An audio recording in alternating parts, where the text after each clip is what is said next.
Welcome, listeners, to another episode of the No Ego Podcast, Season 3. As promised, we are taking letters from you, our fans. And by letters, I mean emails. You're sending these in.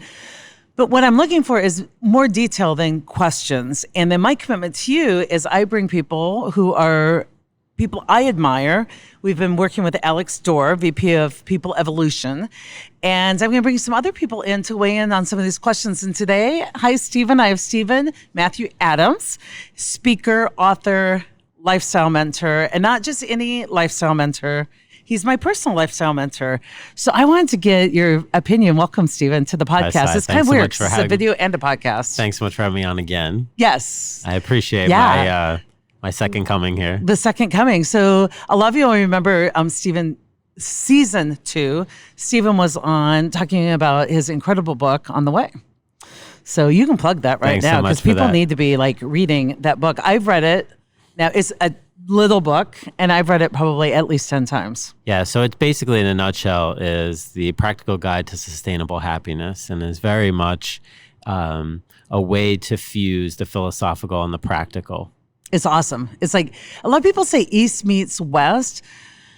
But what I love about what I learned from you and what we talk a lot about is how to be moving through what I call the messy life and doing it in a way that you're applying, no ego, or outside the workplace, we talk about spiritual practices. And we had just a fun conversation recently about the edge of that, where your internal kind of spiritual being meets real life, like the messy world. That's where all the stuff is, and all of the, not only the learning, but the humanness. And the quicker we learn to enjoy humanness, the better. I keep trying to get beyond humanness, Absolutely. But it keeps following me. I think one of the most significant challenges people face in their own development, whether they characterize it as spiritual or personal development or professional, is that we tend to polarize most of our experiences in life, and that includes personal growth. So on one side, you have people that tend to focus on what we would consider the spiritual or non-physical dimensions of life. And then on the flip side, we have people that focus heavily on the tangible side of things. And yet when we ignore either one, or we have an imbalance in terms of the energy and effort that we devote to that dual nature of our existence, that ultimately kind of puts us in existential peril, if you will. We sort of get pitted against ourselves in a variety There's no win. You can never enjoy life because you're never good enough. Absolutely, because if you take the more spiritual route, then you're sort of almost taking an ascetic approach to life and denying the physical humanity that is so integral to our human experience. I can't be in love, and I got to live on a mountaintop, Exactly. and I can't eat, I can't Burger eat King anything. now I and can't then. do anything. I basically just sit here and meditate all day. Exactly. And on the flip side, and a lot of times those are the teachers that are out there teaching, and so you're like, hey, that's groovy, but no one makes my meals, for me during the day. It becomes very sort of what I like to call Hallmark-esque. It's a cute sentiment, but in actuality, trying to integrate something like that is seemingly profound, but actually confounding because you can't live the lesson. It really doesn't yield the same benefit that people might think it does at first blush. And I think it gives the ego good ammunition because we all have this thing that maybe I'm not enough. Like I'm not pretty enough, or I'm not thin enough, or I'm not smart enough. And when we start this spiritual path, at least for me, it is the ego just keeps mutating itself.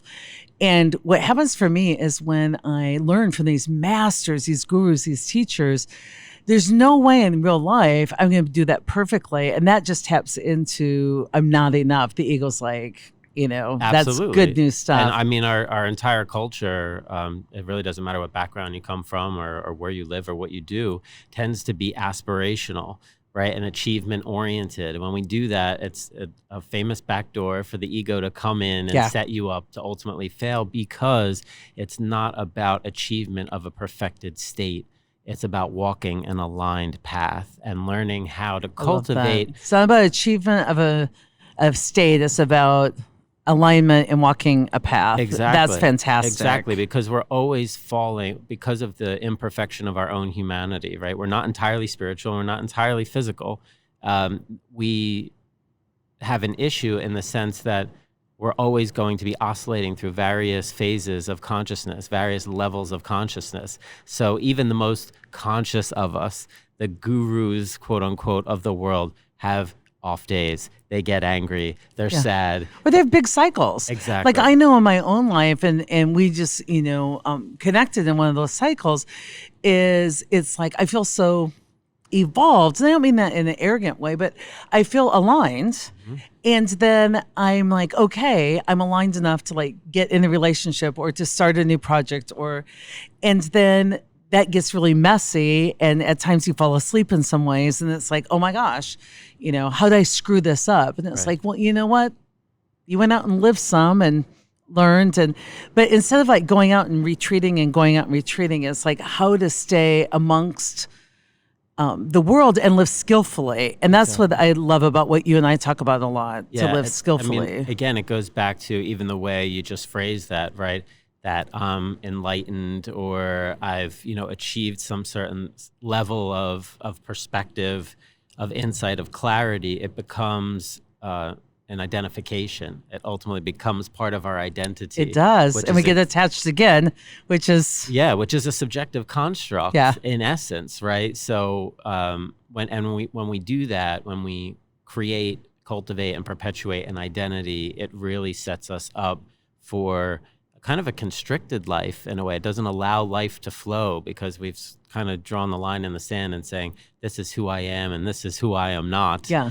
And the who I am not then excludes all these experiences, and it carves your world down. It makes it smaller, which, is a little bit weird as you become known to people. A lot of things they're seeing of you may be years old, but people really want to keep you there. I've noticed that, so I'm living at times with my own identity, but also the identity of what people need me to be, which is a whole nother podcast. But unless you want to comment on that, I interrupted you when you talked about, we got to remember this, the duality of living in the mountain and the other, but go ahead. Yeah. So no, I was going to say, almost be conscious and potentially cautious when and how you enter into relationships with other people, because who you are in that moment is probably 90% of who they're going to expect you to be forever going forward. Yeah. Right? Unless you form a conscious partnership, and that is possible.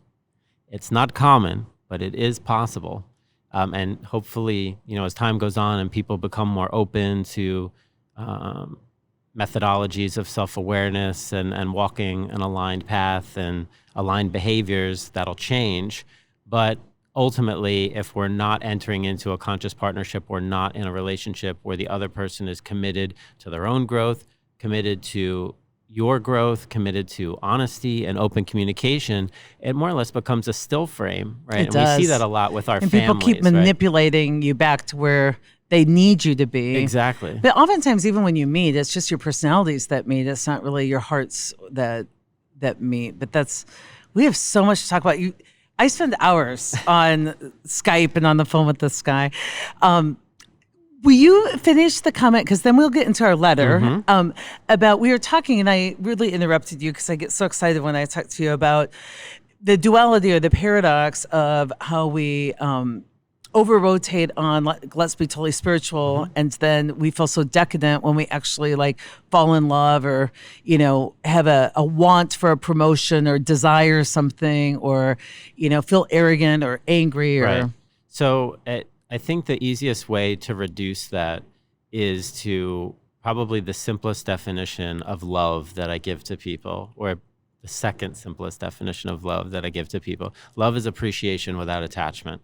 Appreciation without attachment. And you can extrapolate that in the context of desires by basically saying it's okay to desire. It's okay to want, right? If you pivot back to traditional spiritual teachings, East, West, or anywhere in the middle, desire something to be, desire something undesirable, shall we say.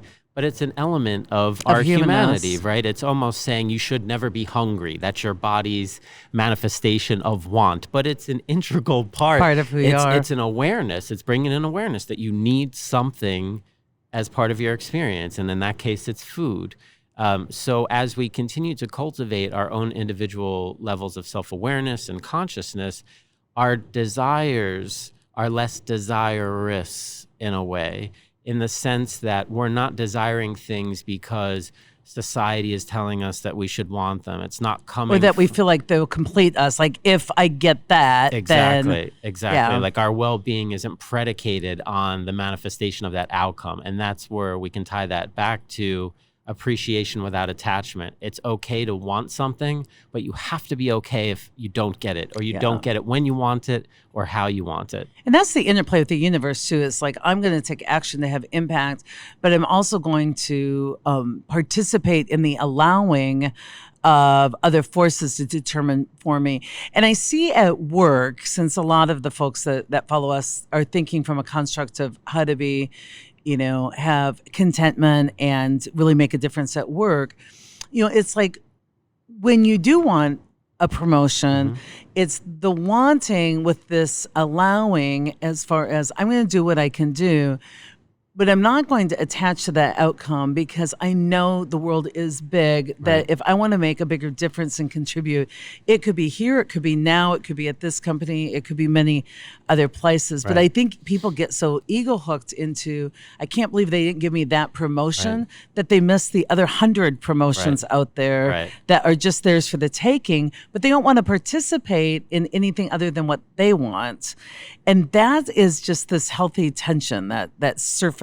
I think honestly, the easiest way plays. to diffuse that tension or that inner frustration is to come back to the undeniable axiom that we don't always know what's best for us. Not at all. Right? We have, and that's why if you're operating from a place of relative unconsciousness and attachment, it's easy to absorb what the external environment is telling you, what you should want and what you should desire, not actually listening. What do I really want? Do I really want that? And listening beyond the thought about what I think, and into like what enlivens me and what delights me and what depletes my energy and what builds my energy. Like more, Eckhart Tolle would say, like just feeling really into the body. Right. Bringing it back to a professional setting too. I actually had this conversation with someone yesterday.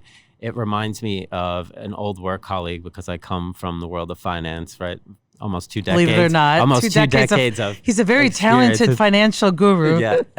That a colleague of mine was so insistent on one day becoming a managing director at the firm.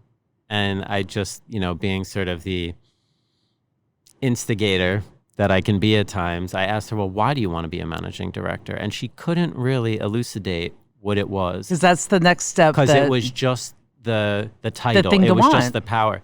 And it wasn't even, do you think this is going to allow you to leverage your innate gifts in a way that's going to help you cultivate the most fulfilling life possible, and also translate to the greatest benefit to the organization. It was strictly just because she wanted to be a managing director.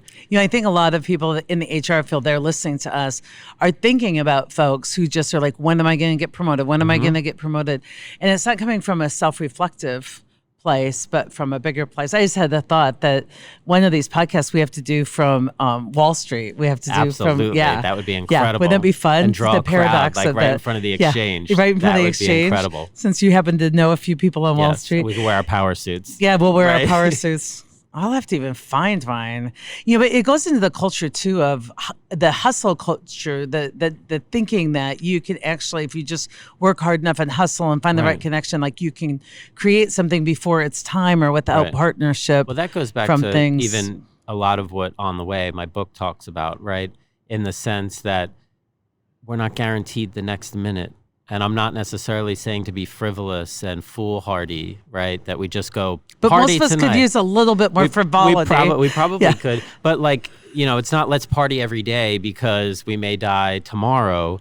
But when you commit so much, and I've seen other people that do, I guess you could say, sort of peripheral work to what we do, expound on the idea that, hustle and grind now for, younger people, put in 20 years, and when you're 40, you'll have all of this. Yeah, right? finally. But you're not guaranteed that. And I don't believe in suffering in order to get for something future later, gain. because ultimately fulfillment and joy is only ever a present tense experience. It's only available in the moment. You don't have to work for it. Yeah. Right? Maybe you have to work for money, you have to work to build a business, you have to work to build a name or whatever those things are, but those should all take a back seat And can be joyful. to being joyful, happy, and fulfilled, The and suffering's healthy. optional. Right? We do defer a lot of times, like I'll be happy when. I saw that so much when I was a therapist, and the suggestion of, or happiness is like a suitcase, it's right beside you, you could just pick it up now. Yeah. And it has a lot of good information for you, because by the time you get to be 40, you're like, I don't even know what makes me happy. I've denied it so much that people have to go off and like discover Right. you know, what makes them most happy. people, I mean, it's amazing that if you ask most people what is their number one goal in life, it's to be happy. Be happy. But they When I can't was a even tell therapist, you what that looks like. Yeah. Happiness or success. So when I was a therapist, I would always, as people would come in, I'd say, you know, what are you looking for? And the most common answer was, I want to be happier and I want to be more successful. And success wasn't always career or money. I mean, it could be like, I want to be a successful son who cares for his mom who has Alzheimer's. Like it was more like they had these goals that they wanted to accomplish. And I would say, you know, to me, when people would say that, I'm like, oh, well, that's easy, because it is. There's been thousands of years of writing and philosophizing and spirituality and religion. I mean, we have plenty of information on cave petroglyphs, or like, you know, food that way, not that way. Like your Instagram feed, just do what that says. Right. We have plenty of information on how to be happy. There's these universal principles, these basic things in life that if you do this, if you do this in a pretty routine and consistent way, you will build the container that happiness just naturally lives in, right? But before I would tell people, I'd say, but what have you been trying?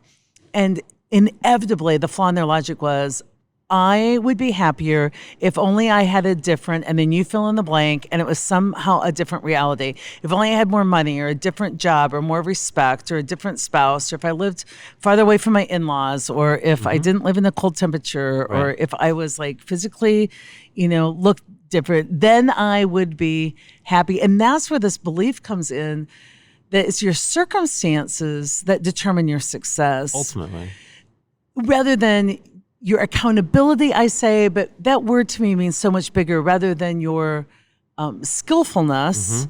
And skillfulness not in manipulating the world, but skillfulness in showing up in the world in a way that you are a good partner in that co-creation. Right. I mean, I think it's pervasive in our society that we crave comfort, convenience, luxury, success, whatever you define it or don't define it to be.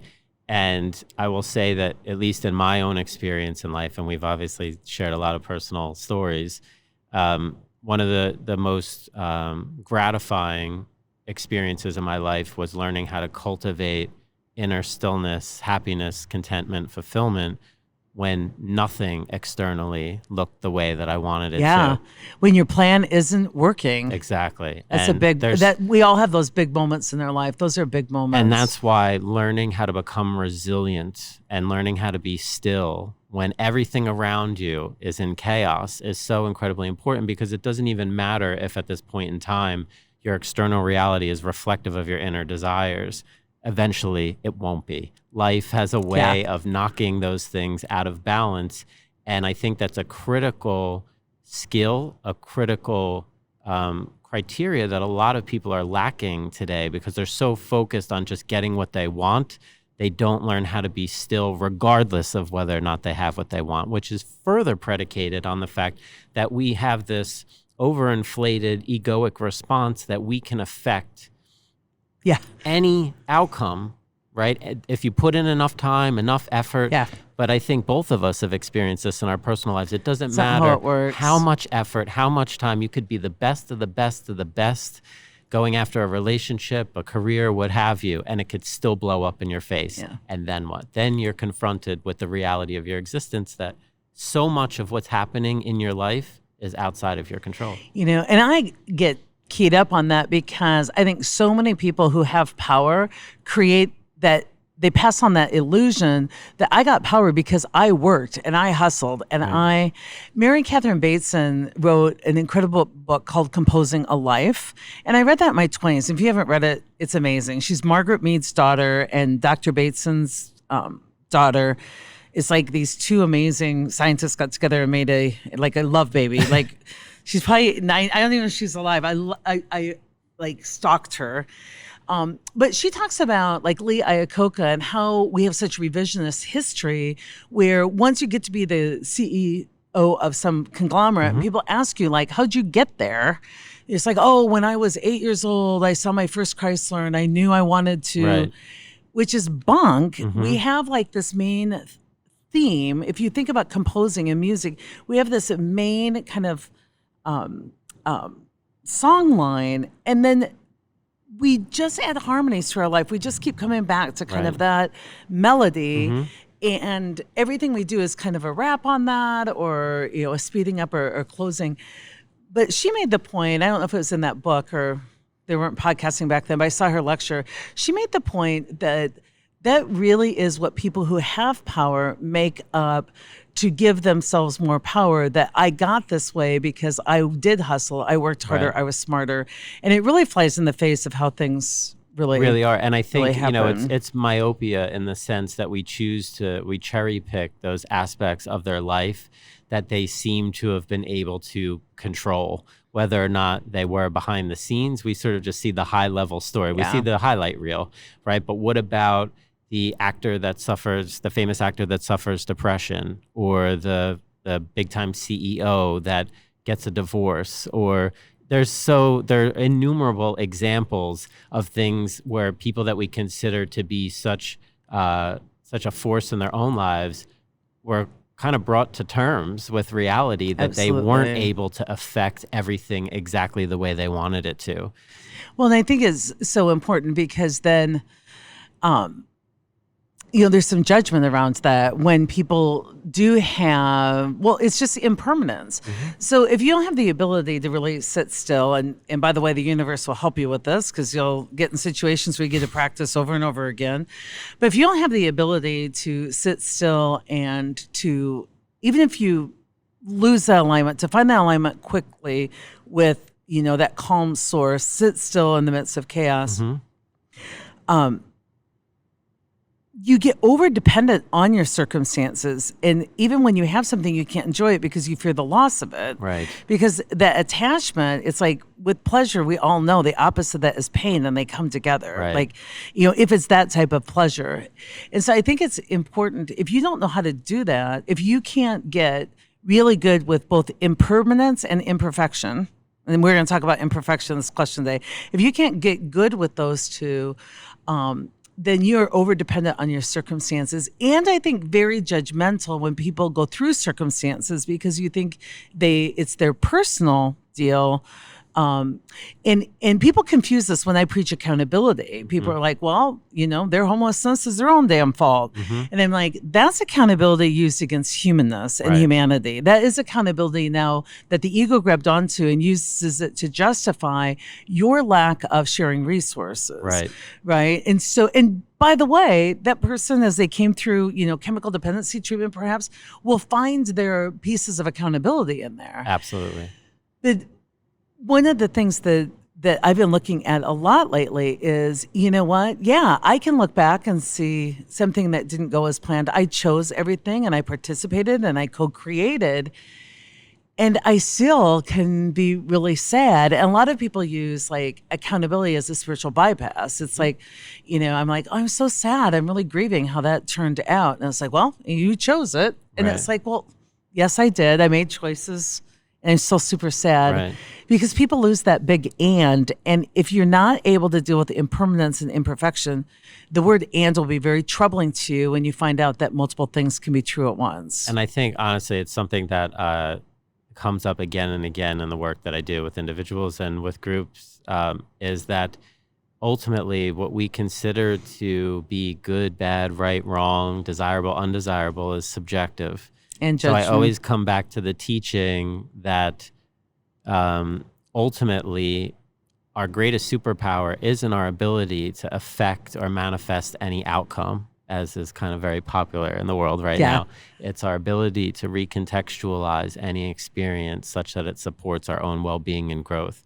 So Say that again. Okay, so that's a big thing, but it's so fantastic because then you just don't need any external fuel for your own happiness. Yeah, so our greatest superpower isn't our ability to manifest any outcome. It's to recontextualize any experience such that it ultimately supports our own well-being and growth. So a perfect example is, you say, someone being homeless, right? That experience could humble them to a degree that it leads them onto a tremendous life of service toward others.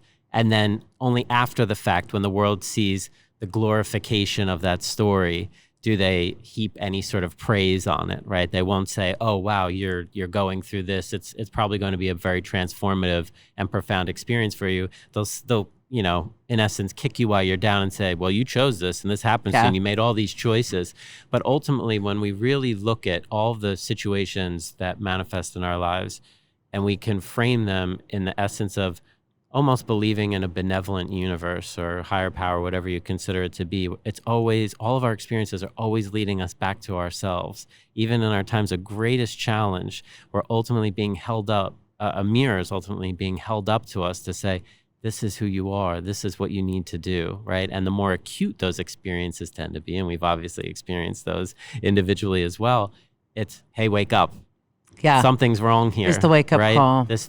There's something that's out of alignment here. I do try to tend to shy away from right and wrong, but just for lack of a better phrase here. Yeah. But you're out of alignment, and you either need to bring more consciousness and alignment to the situation, or realize that the situation's out of alignment and move away from it. Yeah, and walk away from it. And that's where the true accountability comes in ultimately, for those of you that are kind of like started with reality-based leadership and you're wanting to go after that PhD. Is the accountability is to contextualize and transform. The accountability isn't just being to blame for your circumstances, because life is meant to be wandered through, explored, tried, figured out. And so I think it's just so interesting, and how hard we are on ourselves. And I want to get into this question, because this podcast, we're supposed to ask the question first. We're supposed to. When did we ever play by the rules? We haven't. Now, why I just find Stephen to be such a resource in my life. We really do sit and talk about nerdy, crazy things often. But we've done some answering of this question that was sent in. So I want to give us the question and give us some more on the hopes of answering it. So I don't know if it's a question, or I guess it's a question. It's from somebody who wanted to stay anonymous, and that is just fine. We will never out you. Send us your questions and letters. This one's really short, but it's juicy. And the topic is putting your ego aside. So Anonymous says, I find myself in ego far too much, and it's impacting my ability to be effective. I have listened to your podcast, and I'm working on disconnecting, in parentheses, meditation, etc. But I am struggling to stay neutral at work. I am thinking this has deeper roots than just work. What steps do you recommend I take to address what's really driving my inability to stay neutral and toggle up? And I read that and felt compassion for the lack of compassion this person has for themselves. Like, I find myself in ego too much, and it's impacting my ability to work and be effective. And so I just want to start from a compassionate place. I was just reading something by Pema Chodron, who I just love. And she really talked about that you need to notice yourself. Like, I find myself in ego. You need to notice yourself, but rather than labeling it, as good, bad, or too much, it's meeting it with compassion, and then really finding the impermanence, the ability to let go of that and not have that insight bring more suffering. Right. But so I felt, I love whoever wrote this. I love that you're listening to podcasts. I love that you're on this path of waking up, and I just want to get back to neutral. I think you're just noticing how active your thoughts are and your ego can be, and that just may be our human condition today. Right. That, I've just started to notice, like, oh, I should go do this, and I get behind that. I'm like, what am I feeling? And then I just am noticing lately, like, oh, I'm just having some anger about that. I don't have to do anything. I don't have to be anything. I just have to notice and be compassionate and be willing to move on and not attach to it. Right. Yeah. I mean, I think it goes back to what we were saying earlier too. When Anonymous says I'm an ego too much, or my ego is too inflated, that in itself is almost an egoic statement, right? Like I know so the proper level of my ego. It right? is. And then so that it becomes an attachment orientation, right? And going back to what you were just saying, it's all about observation, right? And one thing that I do a lot of work with people, especially in the realm of emotion, because a lot of people tend to be identified with their emotions and they act out in a very unconscious way based on their emotions. And then it's sort of pitted up against this idealistic vision of not having any emotions and not being, having sort of anything and almost being People dead. ask me that. They're like, if I have no drama, I'll be robotic. I'm like, no, there's authentic, genuine emotions. And you guys, there's emotions. I just want to say this again because a lot of our listeners might not be grounded in this. There are painful things that happen. Right. I recently lost a very dear nephew, and the news of his death was painful. Suffering and pain are not the same. Exactly. Pain is, I think, kind of that, just... It's visceral. It's visceral response.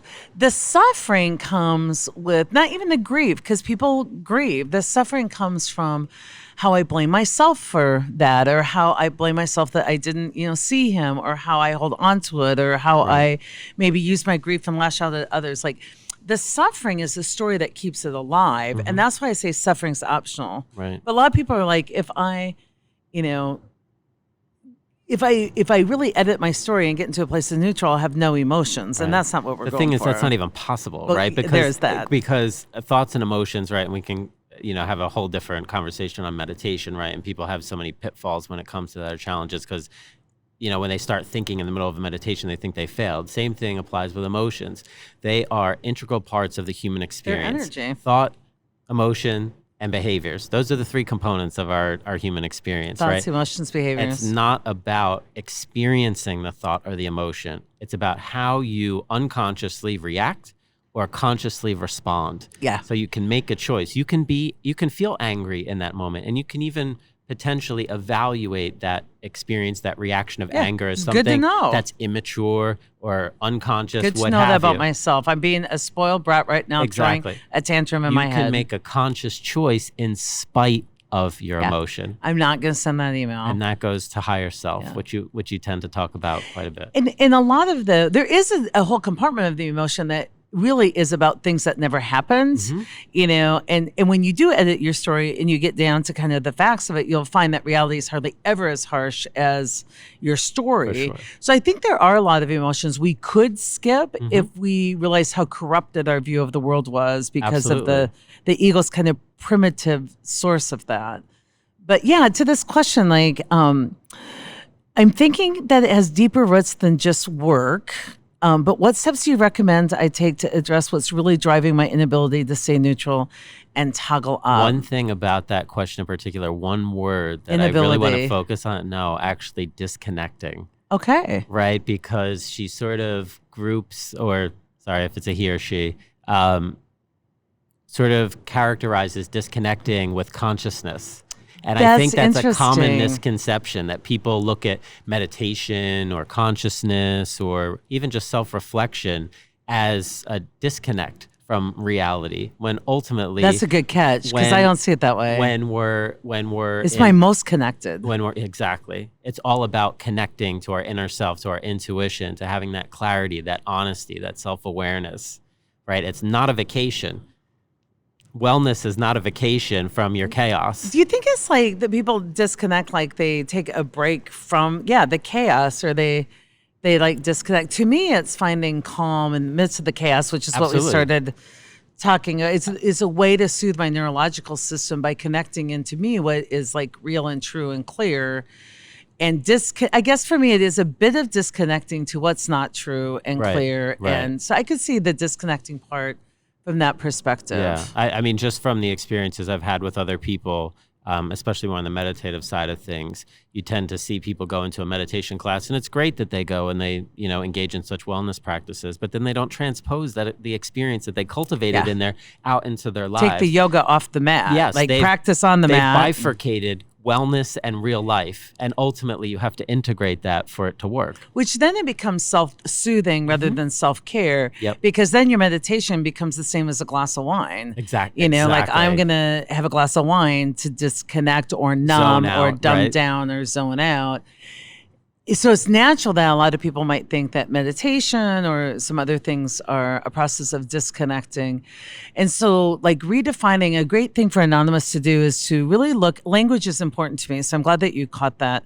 Look at meditation as a way to practice that stillness in the midst of chaos. It's not disconnecting from the world. It's practicing being in the world in a different way. Right. And I think this is a perfect opportunity to weave in a lot of what you talk about in terms of, I know like a very popular theme for you is, what do I know to be true? Yeah. Right. If you actually just sat with a very challenging, potentially uncomfortable, emotionally chaotic moment, you could sit there and actually journal. You don't even have to meditate, because that's not necessarily accessible to everyone, right? Or comfortable in terms of their, cultural background, what have you. But you could sit there and journal what's actually happening. What is part of my uncomfortability that is sourced in what I think might happen as a result of the current reality? What is my contribution? Going back to personal responsibility. Where are my attachments? How am I helping create my own uncomfortability here? Yeah. Right? Before looking to the external world, blaming other people, blaming circumstances. And how am I, for me, a good question a lot of times is like, how am I trying to like rig the situation or manipulate it one way or the other? Because some of my most disappointing moments are when my own manipulation didn't work. Right. In terms of whether you wanted it to turn out in a desirable way, or if you were coming from a place of compromised self-worth and wanted to prove it to yourself that you weren't worth something that was healthy and aligned and conscious. Yeah. I mean, this stuff runs all gamuts of the spectrum. It really does. It really does. So I love that, to focus on, first of all, I find myself an ego too much. Take the judgment out of it. Your ego will be with you day and night. Sometimes I feel like I'm in parallel universes, because I feel like I have a soundtrack going, which is what like ego says, and then what I actually think and feel. And it's almost like this funny music in my head.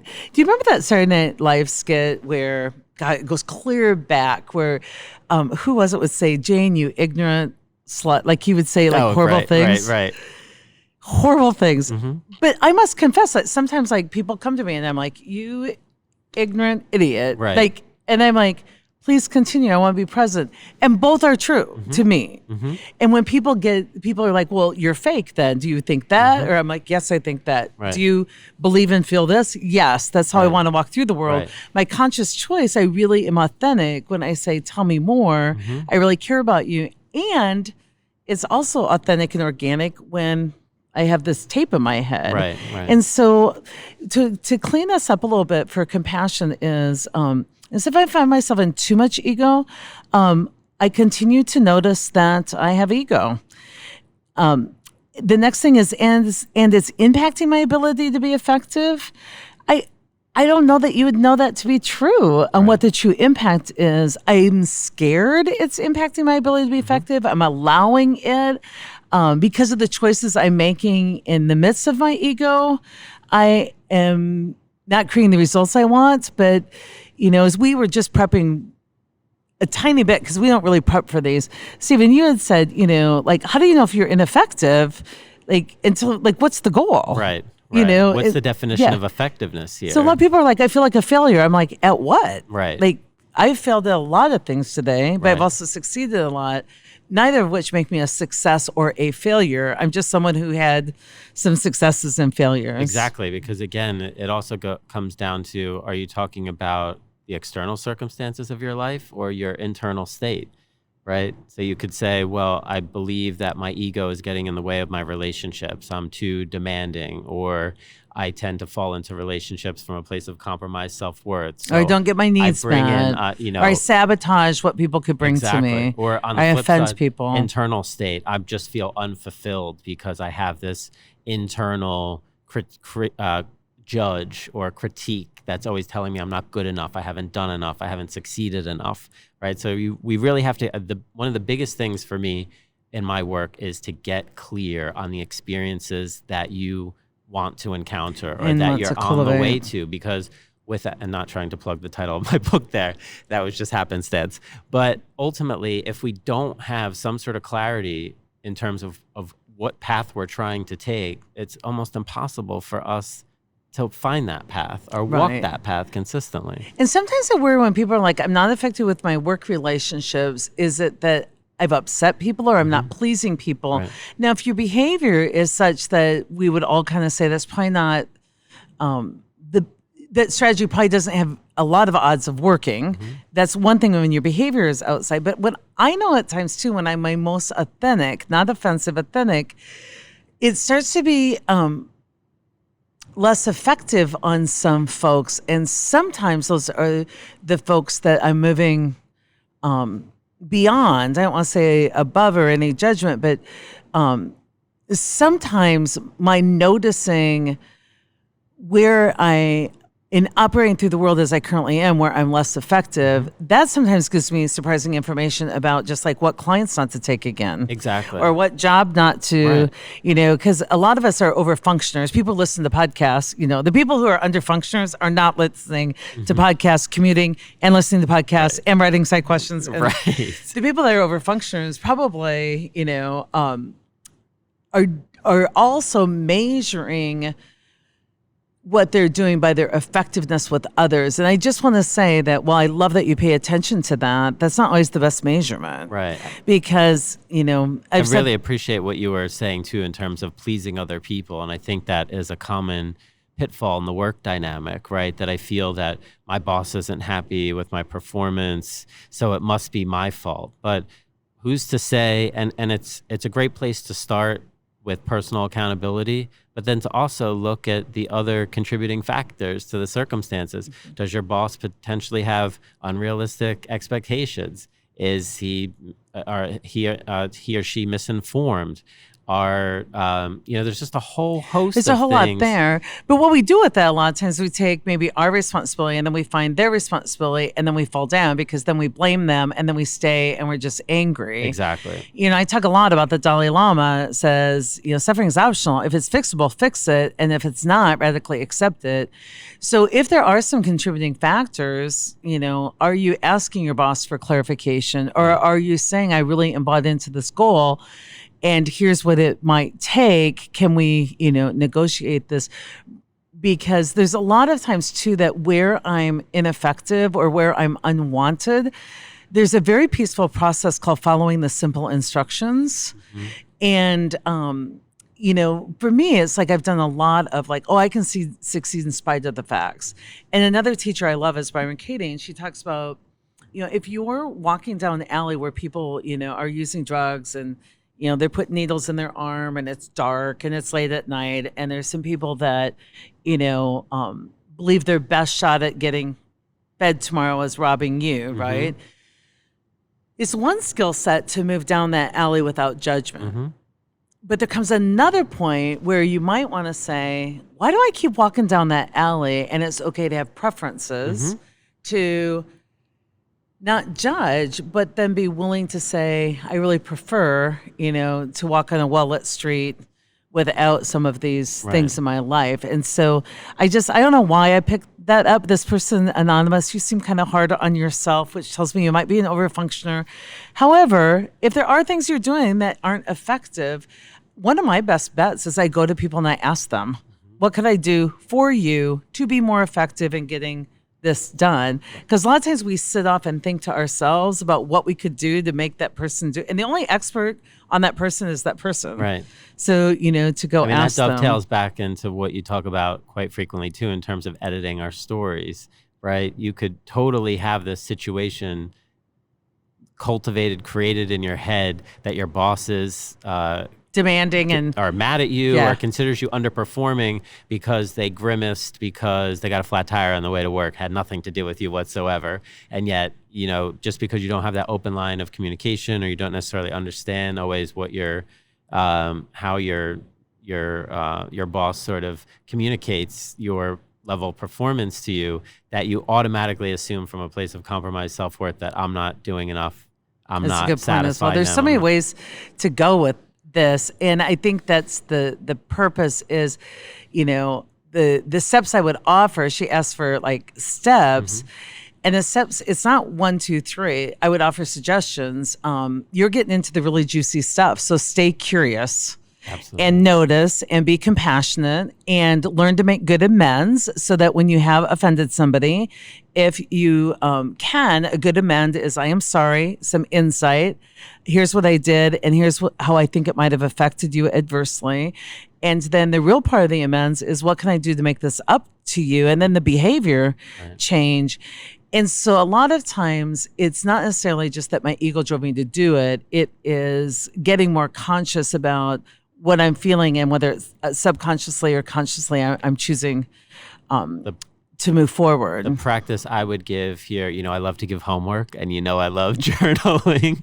I don't like journaling, and he does love homework. Yes, because it's where the rubber meets the road, is to journal with respect to the circumstances of when you're feeling that way. When do you feel ineffective? When do you feel egoic? And see if you can identify a pattern. Are you in the same... And uncensored journaling. Yes. Journaling is not you're writing your best creative story that's going to be published. This is a crappy first draft. Absolutely. No edits. Yeah. Who am I with? Where am I? What am I doing? And then you can begin to sort of isolate. Exactly. And sort of identify, is there a pattern to when I feel ineffective, when I feel egoic, when I feel a compromised self-worth, when I experience those things, where am I and what am I doing? It's good stuff. It's good stuff. And, it's like, I think that what I get from this, there's at times that you're judgmental or you're reactive. If you just get neutral and forgive yourself, you're judgmental and reactive at times, and that you are feeling like this could have deeper roots, that sometimes your reaction's out of proportion to what's happening. And that could be, like a trigger. And I think along the lines of journaling, what I have found so helpful for myself is in looking for the familiar. So after I journal, like who I'm with and what I feel, when have I felt this way before? And what is familiar about this situation? Because for me, it really helps me understand, and that type of work helped me understand that I can be really pretty over tolerant at times of, of some things. So I think you're not ready to just like act totally differently. I think you gotta just dig in, put this on project status, as Dr. Phil would say, and just do a whole lot of observing, noticing, questioning, but you can only do that with compassion. Otherwise, the subconscious doesn't want to tell you stuff. Right. If every time the subconscious kind of takes a risk and says this, and you're like, oh, I hate that about myself. Right. You really cut off kind of that flow. And I just want to end by saying, it says, what's really driving my inability to stay neutral or toggle up? You don't have an inability. You do not have an inability. You have the ability. You've proven it. You know the difference. But like I tell people, folks, I screw this up. I teach it, and I screw it up, but only daily. I want you and all of our listeners to understand the things I talk about, the things that Stephen teaches. This isn't about reaching a state where you're going to then just like be perfect about this. It is not about like, oh, I solved that problem. I got over that. I cured that. There's no cure for the human condition. It really is a compassionate tolerance for watching how variable we can be as human beings and the interchange that happens on a regular basis. You have no inability, but it seems like there's an expectation you have of yourself that I'm not sure in this lifetime you will get there. Right. So you'll always be disappointed. Honestly, I think it's so critical to what you were talking about earlier in terms of preference and the concept of neutrality that Anonymous is talking about as well, right? That we don't, if we're operating from a place of compromised self-worth, we don't feel like we have the freedom, ergo the love, to be who we're supposed to be and do what we want to do. But we are allowed the freedom of choice so long as we don't circumscribe the freedom of choice of others. It's interesting, that balance. So we get the freedom of choice. We can't, impede on other people's freedom of choice. There has to be a wonderful place of coexistence. But at the same time, a lot of us want to look for like those deeper roots, like where's the flaw or where's the trauma or what I have found is if you commit to walking kind of this path of being willing to notice, have compassion, work on accepting impermanence and all will be revealed to you. And you don't always have to know exactly the why. You can just know that it appears that these types of situations aren't my favorite. And you don't have to get into the why. Right. I think that's really where some ego takes over again. Absolutely. But it's in the noticing, I think, that's so important. So Anonymous, you are on the path. You are on the way, to quote Stephen's book. You're in it. This life's messy. You can live happy. You don't have an inability to toggle up. You are finding yourself in ego at times and judging at times, and more often than you prefer right now. And so, get curious, do some journaling, observe yourself, get good at making amends, get really compassionate towards yourself, because you'll screw this up, but only daily. And there'll be times in your life you'll notice that you're able to stay toggled up more, and times that you really get toggled down. And what does that tell you about either your preferences, your choices, or something you get to work through and let go of next? A tiny question that was a short question, but a big podcast. Stephen, do you have anything to add to that as we wrap up? So again, I think compassion is incredibly important and in short supply in many of our lives. And I always like to point out to people that the amount of compassion that we have for other people is limited by the amount of compassion that we can have for ourselves. That's profound. And that might be the deep roots, right? Because it's like she wants to be non-judgmental of others, and yet I don't know if it's her or him, sorry. The question was a lot about self-judgment. Right. I'm not good enough yet. Right. And so it's like, well, I tend to judge and going back to the why, the compassion. Right? I think that's where a lot of people get stuck in this work, whether they're doing it on their own or they're doing it in a traditional therapeutic setting or even in a coaching setting.